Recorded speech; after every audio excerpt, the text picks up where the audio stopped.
Hello, everyone. Welcome back to this week's edition of The Greatest Record Ever Made. I am Carl Caffarelli, the co-host of This is Rock and Roll Radio with Dana and Carl, heard every Sunday night from 9 to midnight Eastern Time, right here in Syracuse on Spark, WSPJ 103.3 and 93.7 FM, sparksyracuse.org on the World Wide Web.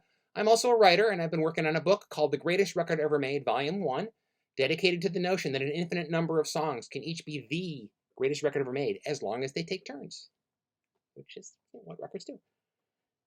This week's Greatest Record Ever Made spotlight falls upon a country music record. Not a lot of country in my immediate cosmos. I like some country. I dislike a lot of country. I really don't like contemporary country radio at all. I can't stand it. But I have some affection for specific country records. When I open myself up to it, I have affection for a lot of different country records. This chapter, I think, explains a little bit of the dichotomy of my feelings for country music over a period of time. The chapter is about Merle Haggard, Mama Tried. Merle Haggard, Mama Tried, written by Merle Haggard, produced by Ken Nelson, single, Capitol Records, 1968. One of the rules of the road is that the driver controls the radio. My brother Art was driving. That meant the radio would be playing country music. It was 2004. My brother Rob had driven from his home in Albany to meet up with me in Syracuse.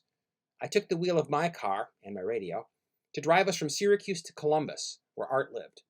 From there, the three of us traveled in Art's car. Contemporary country music provided the soundtrack for our final trip to Missouri.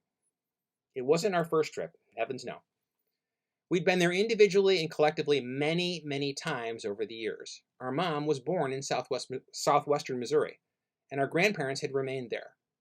Both Art and Rob were older than me, so most of their family visits to the Show Me State occurred before I came along. By the mid-'60s, summer trips from Syracuse to Missouri involved just me, my sister Denise, and our mom, with Dad remaining in Syracuse. Within just a few years, it was just Mom and I making that trek, as Dad and all of the older siblings had responsibilities elsewhere. The whole family went to Missouri for Christmas in 1970. It's the only time I remember all of us being there. In 2004, Mom and Dad were already in Missouri, as Art, Rob, and I made our way west. Denise had moved to England, too far away to accompany us. Grandpa had passed away years before, and now Grandma was gone as well. My brothers and I would be pallbearers. Country music played on the radio. The driver controls the radio. I hate country music. Sometimes I'm lying, or at least kidding myself when I say that, and sometimes it's the truth. 3 chords in the truth. You'd think a love of country and Western would be an innate characteristic of a boy whose mother hailed from the buckle of the Bible Belt. Tain't so. Art and Rob do love country music. Denise and I do not. It wasn't always like that. As a kid, one of my very favorite records was Ben Colder's Ring of Smoke, a broad parody of the Johnny Cash hit Ring of Fire. Denise says my incessant playing and replaying and singing along with that MGM Records 45 knocked the country right out of her. I loved it. As a kid in the 60s, I wasn't yet aware of genres, of musical boundaries, of virtual barbed wire fences that suggested if you worked that land and played that music, you weren't allowed to trespass on this land and play this music. It was all pop music. You heard it on the radio. The driver controls the radio, but the radio drives us all. When did it change for me? Sometimes I used to watch Hee Haw on TV, engaged by the cute country girls, the corny banter, and Archie Campbell's weekly rendition of You Were Gone. Country remained a part of top 40 radio, so my essential 70s AM atmosphere included Lynn Anderson, Charlie Rich, Donna Fargo, Conway Twitty. My memory may be clouded, but I think I was okay with country music. Until I wasn't. What happened? I guess it was some weird combination of introspection, self-image, peer pressure, alienation, and teen reinvention. Being called farmer was a popular insult at school. And while I only recall hearing it directed at me when I wore Grandpa's hand-me-down overalls, I was aware of its toxic condescension. Country wasn't cool. Neither was I.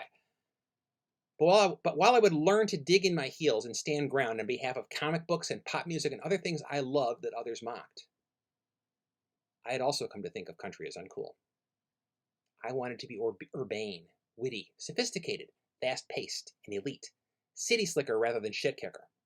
New York City, not Nashville or Bakersfield. And in the post-Watergate world, I had no use for country's jingoism. By the time I fell for punk rock, twang was in my rearview mirror. Country music? I met another, and it was gone. So, yeah, I was a schmuck. It took a long time for me to appreciate country music again. I knew of rock and roll's roots in country, so I was always more than okay with the Everly Brothers, Carl Perkins, Jerry Lee Lewis, Buddy Holly, King Elvis I. I knew the Beatles' All My Loving was a straight-up country song, and I loved it anyway. In the early 80s, I thought Juice Newton's cover of the Dave Edmunds track Queen of Hearts was the best thing on AM radio. By the end of the 80s, a local circus group called the Delta Rays, led by Craig Marshall and Maura Boudreau, the latter now Maura Kennedy of the Fabulous Kennedys, pried my closed mind wide open to Patsy Cline and George Jones, and to Mary Chapin Carpenter. In the early 90s, I became a regular viewer of a Saturday night video program on CMT that showcased rock and country.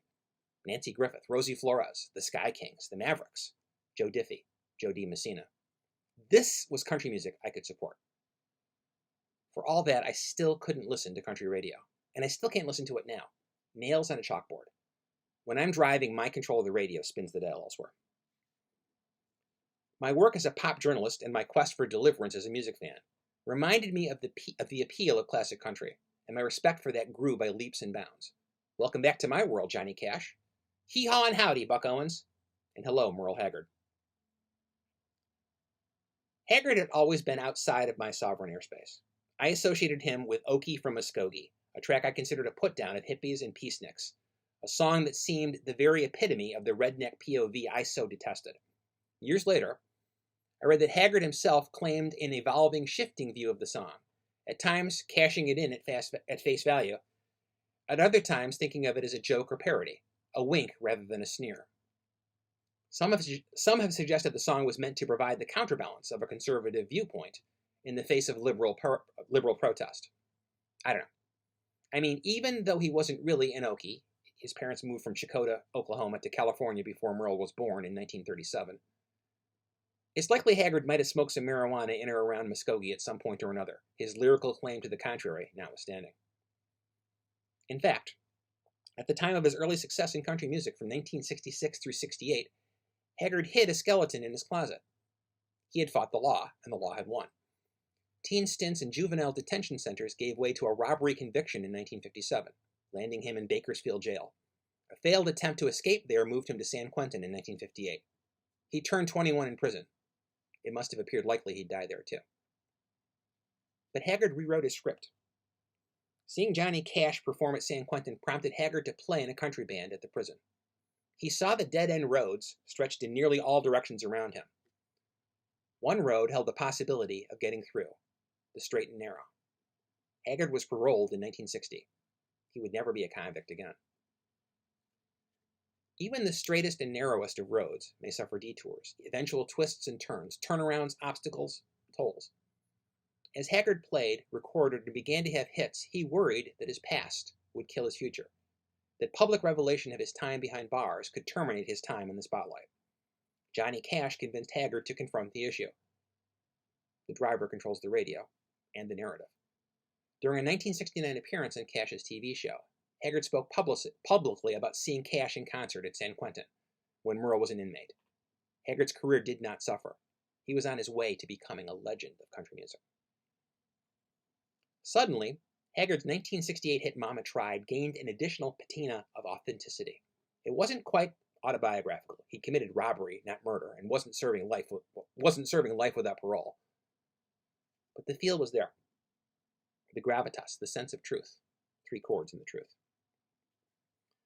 And I turned 21 in prison doing life without parole. No one could steer me right, but Mama tried. Mama tried. Mama tried to raise me better, but her pleading I denied. That leaves only me to blame, because Mama tried. It's the equal of Dylan. Insightful and honest, heartbreaking, real. Country music. The music I disavowed as a teenager, the music I claimed to hate. That leaves only me to blame, I guess. My brothers and I arrived at my grandparents' house in Aurora in 2004. Our parents were there, along with aunts and uncles, including Mom's siblings, about to bid farewell to their own mother, and a representative sample of our cousins from California and Florida. Art and Rob brought fast food from the Starlight Drive-In, including orders of chicken gizzards and chicken livers. We all ate together, talked, laughed, and celebrated a life well lived. The next morning, with our duties discharged and the funeral concluded, my brothers and I left the cemetery. The car now pointed east. The road awaited us. We were leaving Missouri behind, probably for the last time. Our thoughts were our own, the memories established and permanent. Country music played on the radio. On a freight train leaving town, never knowing where I'm bound. The radio didn't play any Merle Haggard on that trip. It's okay. The driver controls the radio. That's the rule. I learned rules as a kid in New York and in Missouri. I learned to swim in Missouri. I learned to drive in New York. I learned about music everywhere. I still have so much more to learn. Thank you for joining me this week for The Greatest Record Ever Made. Below you will see options to tip and support and subscribe. And we'll be back again next week for another edition of The Greatest Record Ever Made. Thank you.